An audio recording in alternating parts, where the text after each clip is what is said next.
মানুষ সংঘর্ষ করেন জীবনে সামনে এগোনোর জন্য, সাফল্য লাভ করার জন্য, মহান কর্ম করার জন্য।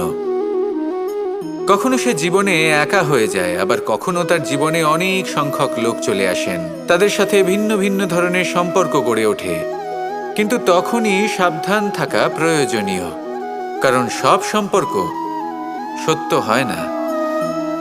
যেমন দেখবেন, যখন সাফল্য আসে তখন জীবনে অনেকগুলো সম্পর্কও আসে, নতুন নতুন সম্পর্ক গড়ে ওঠে। কিন্তু যখন ব্যর্থতা আসে তখন খুব কম সম্পর্ক গড়ে ওঠে।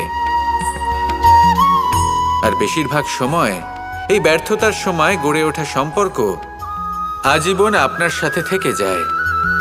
সাফল্য হোক বা অসফলতা, তার কোনো প্রভাব সেই সব সম্পর্কে পড়ে না।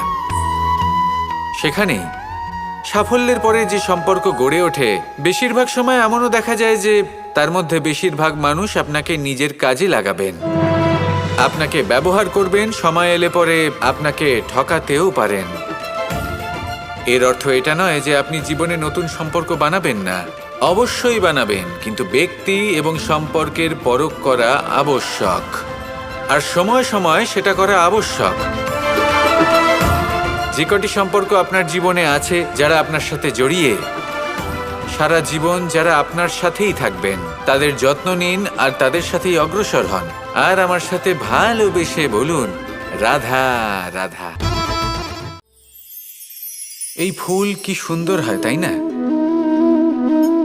মন মোহিত করে দেবার মতো রং, সুগন্ধ, আর এতটাই কোমল হয় যে খুব সহজেই আপনি একে পিষে দিতে পারেন। এই ফুল আপনাকে কিছুই বলবে না, প্রতিবাদও করবে না, আপনাকে আঘাতও করবে না, আপনি কোনো চিৎকারও শুনতে পাবেন না। শুধু যাবার সময় আপনার হাতে মধুর একটা সুবাস রেখে যাবে। কিন্তু এই কাজটা আপনি কাঁটার সাথে করতে পারবেন না। কাঁটা আপনাকে অত্যন্ত যন্ত্রণা দেবে, সেটা আপনিও জানেন। এবার এই ফুল আর কাঁটার মধ্যে যে পার্থক্য, সেটাই হলো পার্থক্য সজ্জন এবং দুর্জনদের মধ্যে। কখনো কখনো আমাদের জীবনে এমন কিছু ব্যক্তি আসেন যারা অত্যন্ত কোমল, তাদের আমরা দমন করে বসি। আর বেশিরভাগ সময় তারাই আমাদের সবথেকে বড় শুভাকাঙ্ক্ষী হন।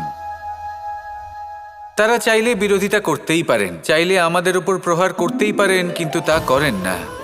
আর এই কথাটা আমরা তখন বুঝতে পারি যখন বাস্তবে আমাদের সামনে কোনো শত্রু, কোনো দুর্জন ব্যক্তি, কোনো কাঁটা বাধা হয়ে দাঁড়ায়।